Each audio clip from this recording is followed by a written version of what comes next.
AP CM Chandrababu ఇప్పటివరకు కూడా వరుసగా ఒక్కొక్క పని ఏ రకంగా ప్రభుత్వం చేసుకుంటూ వస్తోంది అనే దాని గురించి వివరిస్తూ ఉన్నారు. ముఖ్యంగా వైజాగ్ స్టీల్ ప్లాంట్ గురించి కూడా ఆయన ప్రత్యేకంగా మాట్లాడారు. స్టీల్ ప్లాంట్కి 20,000 ఎకరాల భూమి ఉంది. ఈ ప్లాంట్కి సమర్థమైన యాజమాన్యాన్ని నియమించాల్సిన అవసరం ఉంది అని చెప్పారు.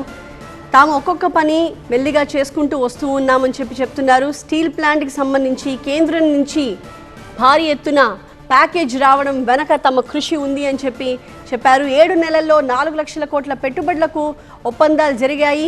డబుల్ ఇంజిన్ సర్కార్తో డబుల్ ఇంజిన్ గ్రోత్ కూడా సాధ్యమవుతుంది అని ఈ సందర్భంగా ముఖ్యమంత్రి అభిప్రాయపడ్డారు. అభివృద్ధి, సంక్షేమం ఈ రెండింటినీ కూడా సమాంతరంగా తాము ముందుకు తీసుకువెడతామని, ఉన్న ఉద్యోగాల్ని కాపాడుతూనే కొత్త ఉద్యోగాల కల్పన కూడా తమ ప్రభుత్వం చేస్తోంది. దాని మీద కూడా ఫోకస్ పెడుతున్నామని ఈ సందర్భంగా చంద్రబాబు అన్నారు.